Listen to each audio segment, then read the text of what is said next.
그렇게 해서 그런 부분들을 보충을 했습니다. 여사님 인터뷰도 하고 뭐 하여튼 쭉 했습니다. 이제 그리고 나니까 그 다음 작업이 정말 어렵더군요. 문체를 통일해야 됩니다. 왜냐하면 짜집기를 했기 때문에 1988년 기록, 이것은 정말 씩씩한 청년의 기록, 무척 과격하고 급진적인 1988년도 변호사 노무현의 이 사상의 지평, 그리고 인식의 흐름, 시국 현안에 대한 입장, 이런 것들이 잘 나타나 있는 문서입니다. 프랑스 혁명가 프로동의 연설을 연상시킬 정도의 강력한 포스를 가진 문장들이 많이 나옵니다. 도저히 그대로 쓸 수가 없더군요. 그리고 이제 여보 나 좀 도와줘가 나왔던 이제 1993년도 기록, 그것도 나름 씩씩한 기록입니다. 2001년도에 남기신 구술 기록, 그것들은 훨씬 더 좀 어떤 좌절감이 그때 이미 많이 배어 나오고요. 퇴임 직전에 하셨던 4차례의 구술 인터뷰, 그래서 아주 담담하게 서술된 것이고, 그리고 이제 퇴임 후 서거 직전에 봉화마을에서 남기셨던 여러 가지 메모나 말씀, 이런 것들은 굉장히 처연하죠. 그래서 제가 처음에 정리를 할 때는 아주 소설가 김훈 선생의 문장처럼 단문으로 딱딱 끊어서 전체를 재집필해 놓은 상태였습니다. 그걸 한번 검토를 받아봤더니 숨이 가빠서 못 읽겠다는 반응이 지배적이었습니다. 그러니까 가까이서 모셨던 윤태영 비서관이나 뭐 이런 분들 비롯해서 여러분들, 대통령님의 문장을 가까이서 접하고 말씀을 가까이서 일상적으로 접했던 분들에게 검토 의뢰를 했는데 공통적인 지적이 숨이 너무 가빠서 못 읽겠다. 그래서 저는 사실은 여러 가지 수식어를 붙이기가, 문장을 아름답게 꾸미는 것이 굉장히 적절치 않다고 생각을 해서 가능한 한 주관적인 느낌을 나타내는 단어들을 거의 사용하지 않고 수식어가 별로 없는 단문으로 뚝뚝 끊어서 그렇게 기술을 했는데, 숨이 가빠서 못 읽을 정도로 그렇게, 그러면 이건 문제가 있겠다. 이러면 우리 대통령님의 말씀, 또 국민들과 나누고자 했던 이야기, 이런 것들이, 이런 메시지가 잘 부드럽게 전달되기 어렵지 않냐, 이런 판단을 하게 돼서 그 다음부터는 이제 문장을 새로 다듬는 작업을 본격적으로 시작했습니다. 그래서 문장들을 이어붙이고 새로 쓰고 통합하고, 이제 이런 문장 다듬기 작업을 약 4차례에 걸쳐서 한 2달 동안 4차례에 걸쳐서 그렇게 했습니다. 제가 글 쓰는 일이 직업인데 그래도 어디 외진 곳에 가서 칩거하면서 글을 써본 적이 한 번도 없었습니다. 근데 이번에 저도 처음으로 그렇게 닷새 엿새씩 그렇게 저 산골짜기 어디 사람 없는 데 들어가서 눈 많이 왔을 때 1월달에 차도 못 다니고 이러는 상황이었는데 햇반 데워서 먹으면서 2박 3일 동안 햇반만 먹었습니다. 그때는 3일째 되니까 이제 제설이 돼서 차를 몰고 나와서 밖에서 밥도 사 먹고 했는데요.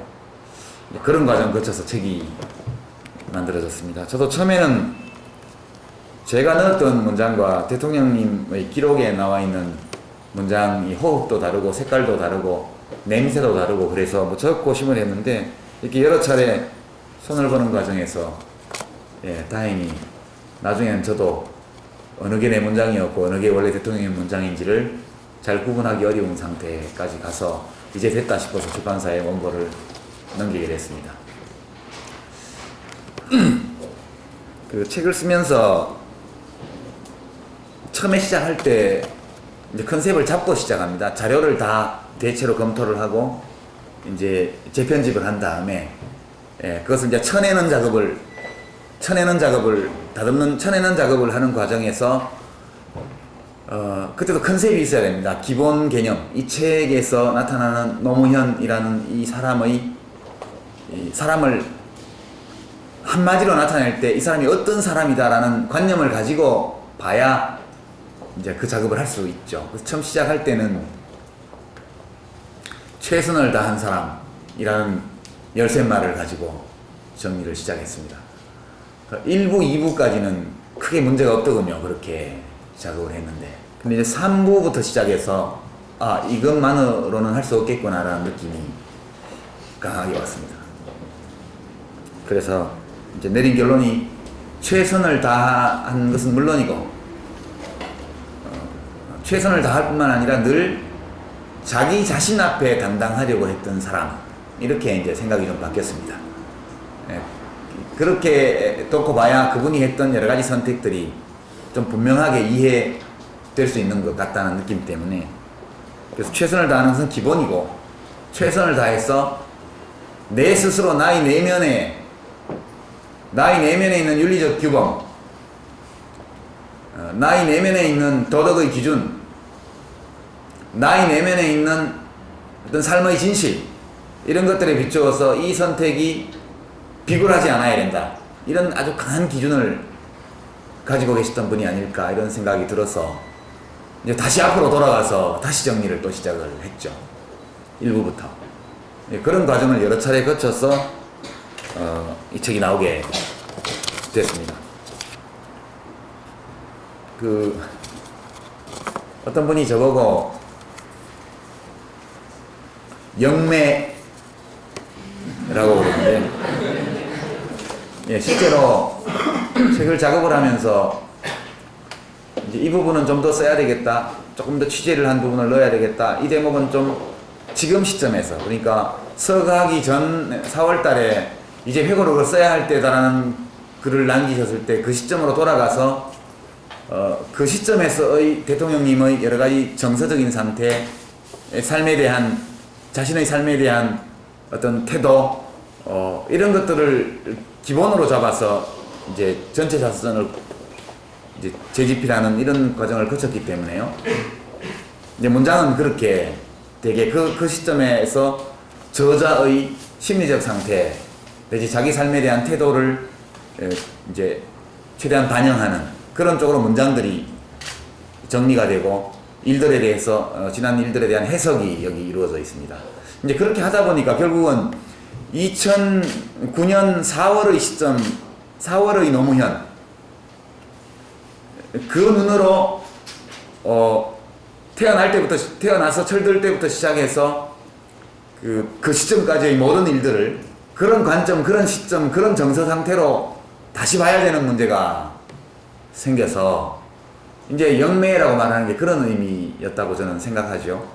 그러니까 대통령이 남기신 자전 기록이 많이 있기 때문에 큰 내용 자체를 이렇게 다시 작성하는 것은 큰 문제가 안 되었지만, 1988년에, 93년에, 또 2001년에, 또 2008년도에 자필로 쓰시거나 구술하셨던 삶에 대한 자전적 기록을 2009년 4월의 시점에서 재해석해야 된다는 문제 때문에, 결국은 내가 대통령이라면 이 문제에 대해서 지금 시점에서 어떻게 정리를 해야 되지? 또 내가 대통령이라면 어떻게 하는 것이 맞을까? 아니면 대통령께서 진짜 살아계셔서 이것을 쓰셨다면 이 문제를 어떤 의도로, 어떤 어휘를 선택해서 어떤 방식으로 서술하실까? 이런 것들을 생각하면서 책을 정리를 했습니다. 저로서는 무척 좀 고통스러운 일이었죠. 그래서 저 개인적으로는 이 책이 보시면 이렇게 한겨레 신문 기자가 찍은 사진인 걸로 제가 아는데요. 이렇게 손을 흔드시는 사진입니다. 이 사진은 웃고 계시죠? 무슨 나쁜 일이 있었을 때 찍은 사진은 아닙니다. 근데 이 사진을 표지에 쓰는 과정에서 이렇게 봤을 때 굉장히 정겹게 작별 인사를 하는 것 같은 느낌이 들어서, 그래서 디자이너도 이 사진을 골랐고, 저도 보고 괜찮다는 생각이 들어서 이렇게 골랐습니다.